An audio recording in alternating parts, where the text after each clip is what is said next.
Hey, everybody. Hope you are doing well. I hope you had a fabulous weekend. It's always good to be with you here on If You Don't Like That. Of course, I was on last night with Rhino in Sacktown, wrapping up game 2 of the NBA Finals. We will do the same after game 3 on Wednesday night. Also, a special Thursday show coming your way at 5 o'clock Pacific. I'm going to be speaking live with the director of the E360 documentary on Scott Pollard called The Son of Pearl. And I just watched it. They sent it to me, and it is unbelievable, very powerful, an incredible documentary on Scott's heart transplant, his dad. It's fabulous. And so Daniel Lindbergh, who directed this documentary, is going to be on with me Thursday at 5 o'clock Pacific. So I hope that you're able to join me for that. I think you're going to find it unbelievably interesting. The debut of that is going to be on Father's Day.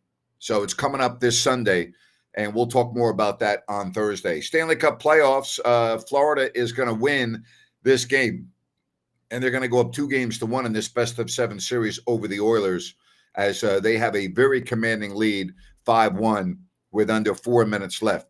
Brad Marchand got everything going less than a minute into the first period, and you kind of knew, at that point, look out, it was going to be all Florida. I mean, when you come out of the gates that quickly and score in the first minute of the game, they're trying to defend their cup, and right now they're going to be leading 2-1 in exactly 3 minutes and 50 seconds. Love to get your calls, your chat messages, anything else you want to talk about right here on If You Don't Like That. It is the week of the U.S. Open as they go to Oakmont. And who do you like? You talk about Scotty Scheffler, who's been in a big-time groove, 3 wins already since the 4th of May. You had McIlroy, who has had a great year but did not even make the cut up in Canada. I mean, he was terrible, just awful. Had a horrible first day. So you got the U.S. Open at famed Oakmont, round 1 coming up on Thursday. I always love the U.S. Open. That and the Masters are my 2 favorite tournaments of the year. And I love the U.S. Open when it's on a very tough course where if you're under par, that's exceptional golf. I like that.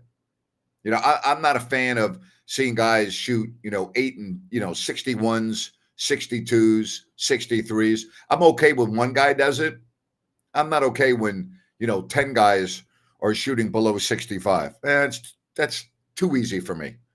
Give me a golf course, Bethpage Black, all right? Which the U.S. Open's coming there real soon, and the Ryder Cup. Give me Oakmont. Give me a course where if you're under par, that's good. That's what I like. All right, something else I wanted to talk about today, and we hit upon it last night, and it became a very, I thought, interesting conversation. A lot, I think, would depend on the generation that you're in, based on your age. So I may have a broader spectrum of greatest athletes of all time. But if we talk about, there are 2 categories. There are team sport, individual sports. They're different, obviously. I don't have to explain to you the difference. But in terms of team sports, the 4 major sports, NFL, NBA, NHL, MLB. To me, the greatest athlete ever, Wayne Gretzky, and what he accomplished. And I went over this last night with Rhino. Wayne Gretzky's accolades and what he accomplished, the fact that he has almost 1,000 points, more than the second leading scorer in the history of the National Hockey League, is staggering. Staggering. Considering that if you score 100 points in a season, that's the equivalent of a 20-game winner in baseball. That's like big time if you can get 100 points in an NHL season. The fact that he has over or almost 1,000 more points than Jaromir Jagr, who's in second, is incredible. So for that reason, I always put Wayne Gretzky as the greatest. And he's called the great one for a reason. But great. Absolutely great. I'm just curious, if you want to go by individuals, you have to go to Olympians, golf, tennis. I mean, there are a lot of different categories when you talk about individual sports. But in terms of team sport, to me, there's nobody, all right? Nobody that I can compare to Wayne Gretzky. Nobody. What is my prediction of the NBA Finals now that it's tied at 1-1? Well, I think Oklahoma City is going to win because I think they're the better team. They want my thoughts on Jason Kidd possibly being the coach of the Knicks. Better be pretty good because they just got to the NBA Eastern Conference Finals, and I think they overachieved this year. So he's a good coach. We know that. We know he's a very good coach. We'll see. The New York limelight would not affect him at all. I mean, he's very well aware of it, playing with the Nets all those years, and we'll see. I don't think Tom Thibodeau should have been fired, and I talked about this. It was 100% not the president, Leon Rose. He loved Tibbs. He wanted Tibbs. So anyone that said that Leon Rose fired Tom Thibodeau, that's absurd. It's ridiculous. All right? It's ridiculous. But would Jason Kidd be a good coach for the Knicks? We'll find out, right? Time will tell. The question then would become, who would be the head coach of the Mavericks if Jason Kidd leaves? All right, again, glad to have you with us. Remember, Thursday, 5 o'clock Pacific, right here on If You Don't Like That, Daniel Lindbergh will be my guest, who directed the Son of Pearl, the documentary on is it E60 or E360? I'll have to look that up. I think it's E60. That will be debuting on Sunday. I just watched it. It's unbelievably powerful. Who's the greatest football players? Doesn't matter position in your opinion. Well, to me, again, you have to go one offense and you have to go defense. You can't just, because the game is that separate. Defensively, for me, it's easy. It's Lawrence Taylor. He's the most dominant defensive player in the history of the National Football League, in my opinion. You got to start with Lawrence Taylor. That's me. Offensively, because of the position of quarterback, you wouldn't have to take a quarterback, but it would be very difficult to argue against Tom Brady and, in my opinion, Joe Montana. But if you're going to go running back, if you're going to go receiver, I mean, you could obviously come up with a different name. But I think if you're going to talk offense, you're talking about quarterback. And I think there were a lot of great quarterbacks that played many, many decades ago that would never get included in the conversation, but should. So, but to me, if you're going to go defense, it starts with Lawrence Taylor. Bolt in track was in a class by himself. Very true. Very true.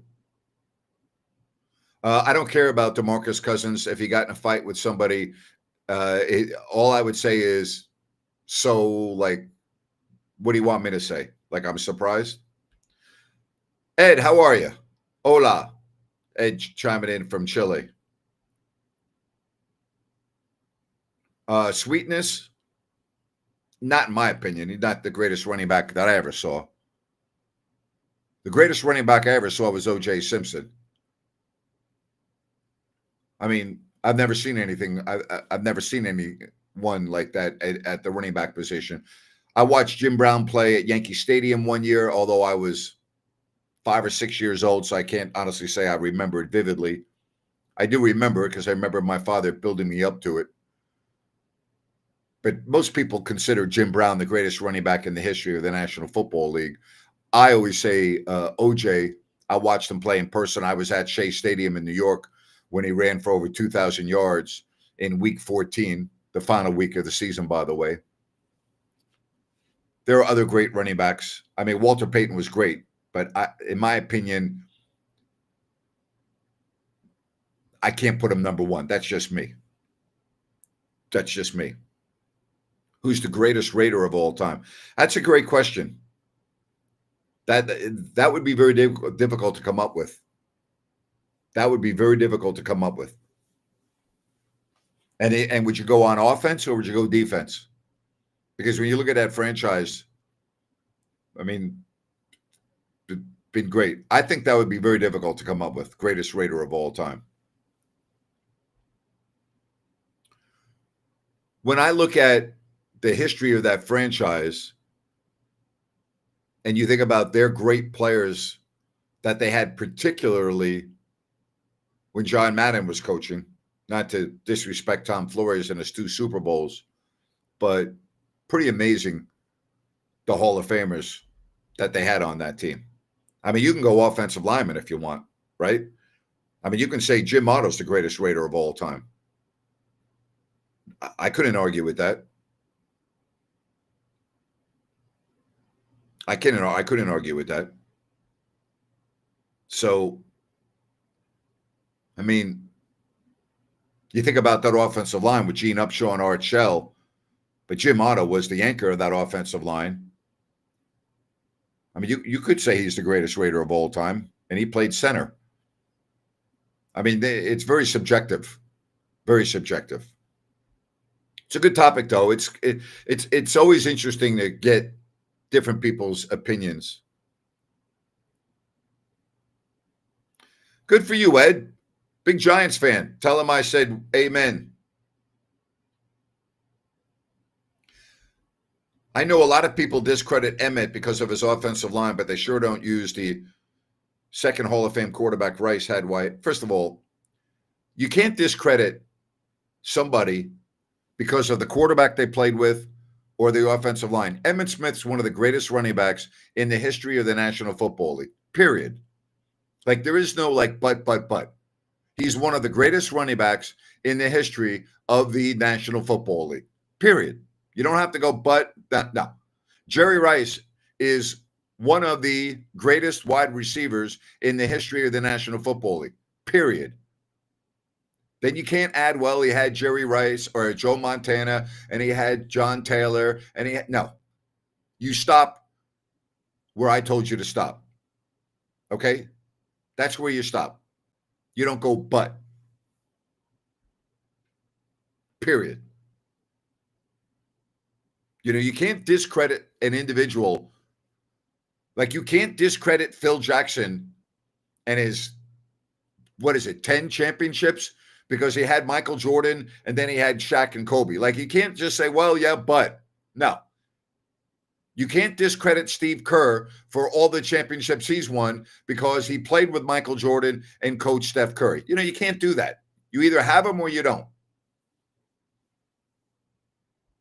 I mean, seriously. Like, you act like Emmitt Smith wouldn't have been a great running back on a different organization. Did you ever watch Emmitt Smith play? Did you watch him play in college where he was great?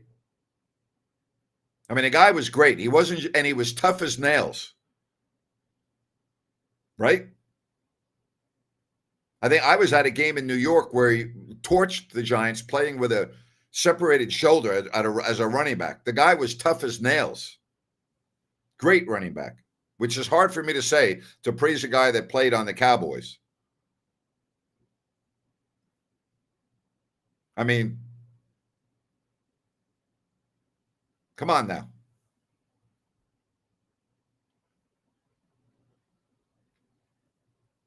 You could say that DeMarcus is one of the top 10 wasted talents of all time. I would agree with that, actually. I would agree with that.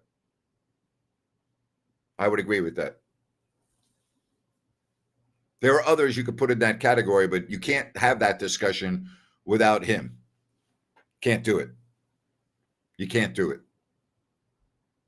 Again, for those of you that are just joining us, Thursday at 5 o'clock Pacific, I will have the director of the E60 documentary on Scott Pollard and his heart transplant and his life story with his father, Pearl.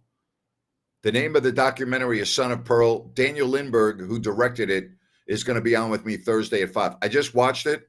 It's unfreaking believable. It's unbelievable. Incredible. Seriously, it's incredible.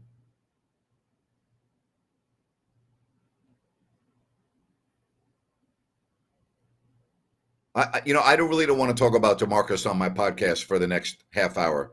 He's not worth my breath. He's just not worth it. And for all the delusional Kings fans that still miss him and idolize him, you have no idea what you just don't know. Okay? Like you're delusional. Seriously. You're just delusional. Oh, well, they didn't build a team around him. Oh, well, they kept on changing coaches. Oh, well, why do you think that happened? I know why it happened. Scott's doing great. I just talked to him earlier today. He's doing great. Been a little more than a year since his heart transplant, and he's doing fabulous. I'll have him on after the documentary too. It was great. Seriously. I hope you get to check it out. It was absolutely phenomenal. All right, Florida has won by the score of 6-1. So Edmonton's going to have to regroup and figure things out for game 4. But Scott's doing very well. The heart was a perfect donor, or came from a perfect donor, excuse me. Just like was perfect for him. And through the first, now we're talking about 15 months or so, it's doing great. I don't think it could go any better than it has. Now, that doesn't mean that it's going to continue that way. This is an ongoing process. He takes a lot of medications every day. I would say his biggest issue right now, and I'll let him speak on this instead of me, but just based on my conversations with him, are his kidneys, because they have really taken a toll due to the medication that he's on. And the medication keeps him alive. So it's not like, now you can alter the medication and you can add and subtract, but the medication is keeping him alive. So it's not like, well, you can just stop taking the meds and your kidneys will get better. No. How good is Connor Bedard? Well, he's really good, and he's still very, very young. All right. I talked a little bit about this yesterday, my thoughts on Don Nelson's comments about the Luka trade. I thought it was highly inappropriate. And I was surprised that he made those comments. I just think it was not appropriate. Hey, Sunrise Landing in Calusa. Go to CalusaSunrise.com, and you'll get all the information on this development that has really excelled. And you can see why when you check out these beautiful models adjacent from the Calusa Golf and Country Club. 6 to choose from, various lot sizes from Blazona Development, easy access, I-5, Highway 45, Highway 20. Go to CalusaSunrise.com and check out everything at beautiful Sunrise Landing in Calusa. Glad to have you with me right here on this Monday edition. If you don't like that,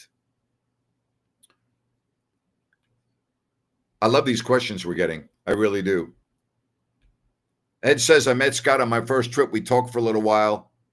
Was so awesome to see him. What a great guy and a king. No question. Scott's one of my best friends. I've traveled the world with him, and I have really learned a lot from him. I met Scott on the floor at the arena in Philadelphia. That was his first game playing for the Sacramento Kings. And we just became very, very good friends. And to this day, he's one of my closest friends. I think Oklahoma City is going to win this series because I think they have the best player and I think they have the best team.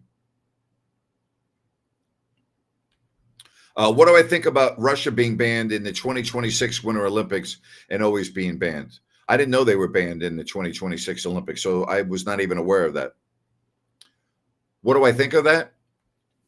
I think it's highly unfair to penalize athletes from a certain country who have no influence or no say on what their leaders do when it comes to war.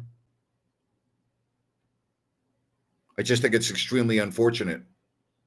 I think it's unfortunate that when I watch Wimbledon and the US Open, when a tennis player is from Russia, they don't put the name of their country next to their name like everyone else. Like what Daniel Medvedev, like he's responsible for the war in Ukraine. So you can't put next to his name that he's from Russia. Like, I don't understand that. Like, I don't understand that. I don't. I know when I travel the world and I talk to people from all over the world that I meet, I've never met one individual in my entire life that said, yeah, I want war. Not one person. Not one time in my 65 years on earth have I ever talked to someone that said they want war.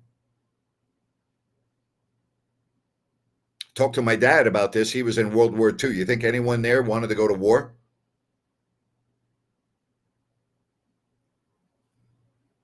You think anyone wanted to go to Vietnam? I mean, you want me to just go on and on with this? And the people that are all over the world that live in various regions of conflict, like you think that they want to go to war? So I'm not a fan of banning a country, their athletes we're talking about. Now, I'm okay if you have the Winter Olympics in Sochi like you did years ago, and as a country, you decide that you do not want to go there. I'm okay with that. But I'm not okay with where. First of all, help me out here. Where are the 2026 Winter Olympics? I don't even know. I don't even know. So help me out if you could. Where are the Winter Olympics in 2026? I don't even. Let me see here. Excuse me. Who's hosting the 2026 Winter Olympics? So it's in Milan. So it's in Italy, right? So why would you not allow Russian athletes to go compete in Italy? Why? Like, is it because of the war with Ukraine? Is that what we're talking about? Do you think the athletes that are on the Russian Olympic team have any say in what's going on with Vladimir Putin and his decisions? So they're going to be penalized for their life's work of athletic accomplishments, and they can't go compete in the Olympics in Italy, but yet their athletes can play in the National Hockey League. They can play on the world stage in tennis, track and field, other sports, but they can't go to the Olympics. Like, I'm sorry. Doesn't make any sense. Doesn't make any sense. So I don't know what else to add to that. I've never been a fan of that. I'm just not a fan of that. But I know a lot of people would disagree with me, and that's fine because it's a very sensitive topic and it's a interesting topic. Hey, New Works Plumbing, they've got a fix for you. They're available around the clock 24/7 for your plumbing needs and repairs. Give them a call or go to their website on your screen or newworksplumbing.com, WRXplumbing.com, New Works Plumbing, they've got a fix for you. And again, they are available around the clock. So if you have plumbing concerns, you need a repair, New Works Plumbing, they'll be there for you. They are awesome. I mean, we understand that sports on the world stage is political. We get that. We understand. I mean, it's that way in America. I mean, for crying out loud. I mean, it's absurd. But so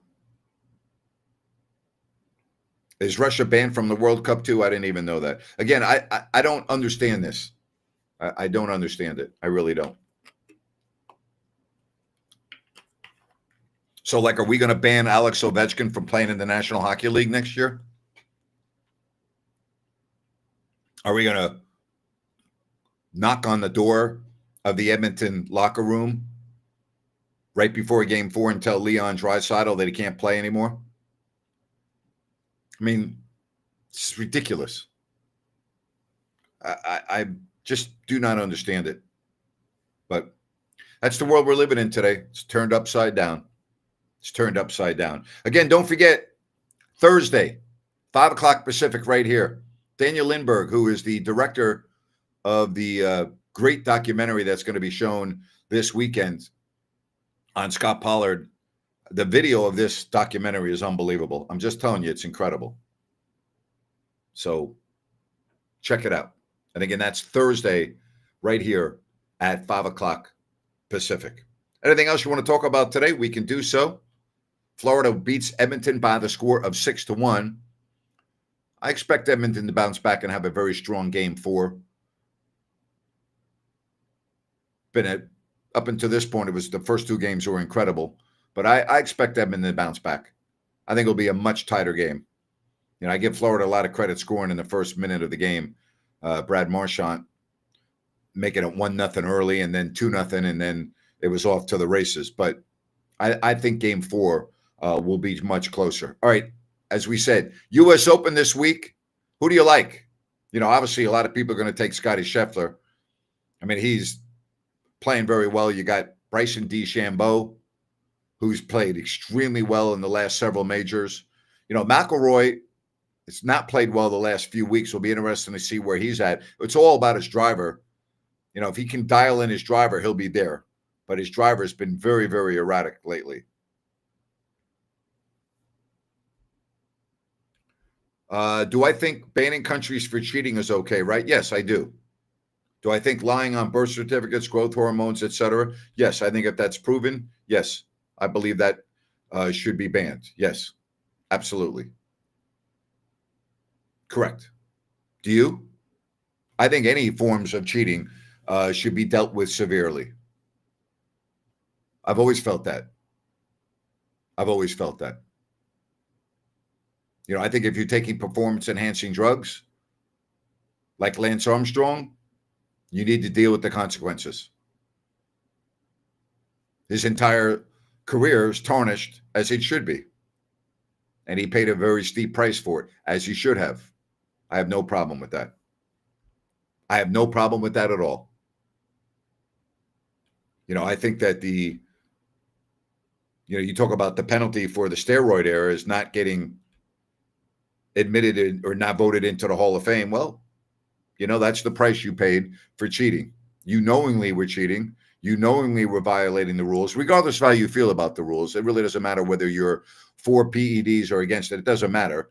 The rules are the rules. And at that point, there's got to be a penalty for that. So I don't think you can complain that if you're Roger Clemens and Barry Bonds and Mark McGwire, that you're not in the Hall of Fame. Well, you cheated. You cheated. And you knowingly cheated. There's got to be a price to pay, does it not? Like, what are you going to have a wing in the Baseball Hall of Fame that's just for cheaters and gamblers? And say, well, this is the Hall of Fame, but it's also the Hall of Shame. Can't have it both ways. Who's the greatest athlete in boxing for you? Ali, Mayweather? For me, it's Ali, but I grew up with Ali. I wouldn't have Mayweather on there personally. I would have, I mean, the era, I mean, Sugar Ray Leonard was unbelievable to me. Marvin Hagler was unbelievable to me. Roberto Duran, Thomas Hitman Hearns. I mean, that era of boxing in that weight class, there was nothing like it.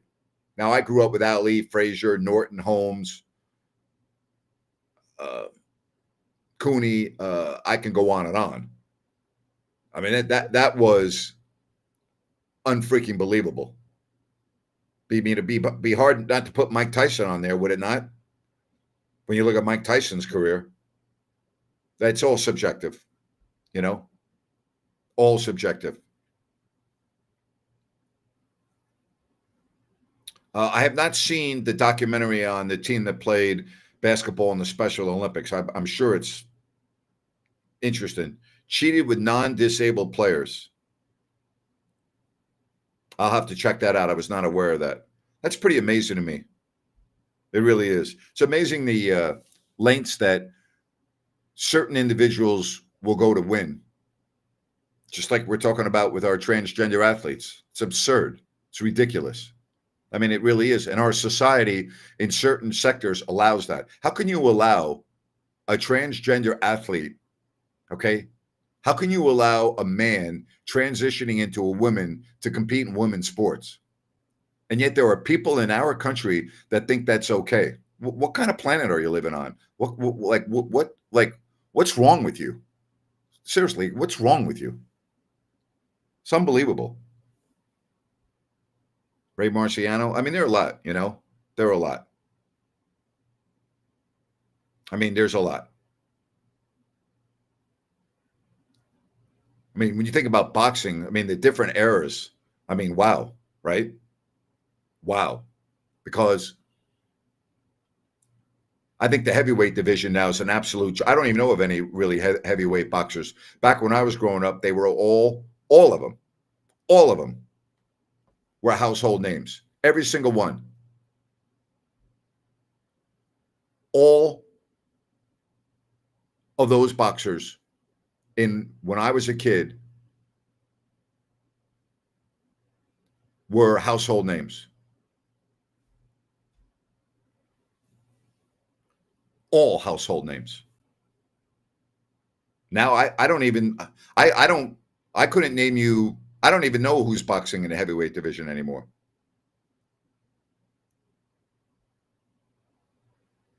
Julio Cesar Chavez. He was unbelievable. There's no doubt about that. He was great. Great. Totally agree with you. That's a good one. I mean, yeah. I mean, you think about that sport. There have been so many great boxers. So many great boxers.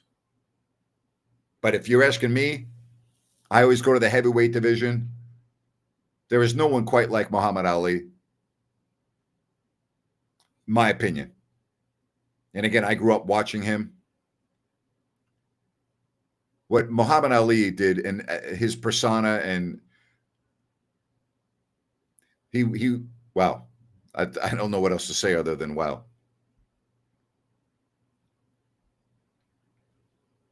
All right. Again, if you want to get in on the program, you can give me a call. If not, just keep the messages rolling right along here on if you don't like that. It's always good to be able to chat with you and talk about a variety of topics here on an open forum. I'm looking forward to the show on Thursday at 5 o'clock with the director of the documentary on Scott Pollard, E60, incredible. I just watched it. It's absolutely unbelievable, and I'm very much looking forward to that. All right? So that's going to be coming up for you on Thursday. Don't forget, Rhino will join me for a special post-game edition after Game 3 in Indiana. What are the Kings doing? I don't know. Can you be more specific? Can you be more specific? What are they doing? It's the NBA Finals. There's really nothing they can do. They don't have a first-round pick. Free agency doesn't start until July. What do you want them to do? Is that what you mean? I'm sorry. I'm not really sure your question. but you're free to ask the question. If you could give me a little bit more information, I would appreciate that. Thank you. Ali predicting the knockout round was unreal. Yes, it was, Paul. Yes, it was. It was unreal. No doubt about that. Oh, yeah. There was what an error to be a fan of boxing. Incredible. Will Down in the Valley ever get released? I don't think so. No, it's too bad because it's a phenomenal, phenomenal documentary. Phenomenal. It's too bad. It really is unfortunate. But I hope you had a chance to see it at the screening or when Carmichael Daves put it out on social media or when it was on YouTube for a short period of time. I hope you had a chance to see it. Grant, very early, do I think Aaron Rodgers will be benched by the end of the season? I do, yes.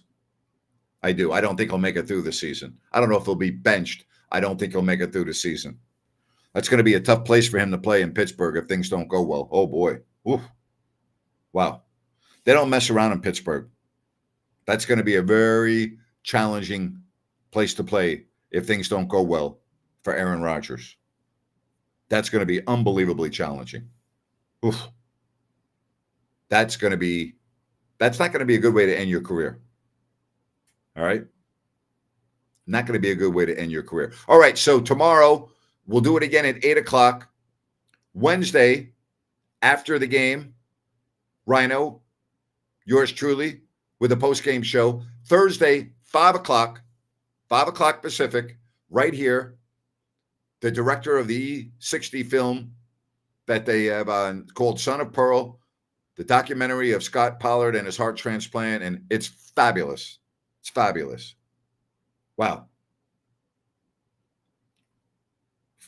Phenomenal. I've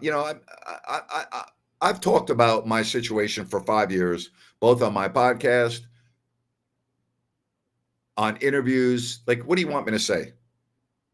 I don't have to talk about anything that I don't want to talk about. I've already talked about it. I'm tired of talking about it. I mean, it's just, what do you want me to say? What do you want me to say?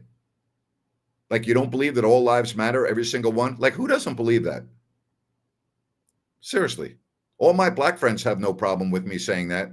They believe that all lives matter. Why is that an issue still in America? It's just get a life, you know? Get a life. Get a freaking life. ESPN, I'll give you all the information on Thursday, all right? I'll give you all the information on Thursday when you tune in for the interview. Be happy to do that. All right. Tomorrow, 8 o'clock, right here, if you don't like that. Thanks, everyone. Make it a very good evening. Stay safe. We'll talk to you tomorrow. Don't forget, tomorrow, 3 o'clock, Rhino in Sacktown with the one and only Jerry Reynolds. They'll talk more about the NBA Finals and the Kings. That's tomorrow at 3 o'clock, right here, if you don't like that. Bye-bye.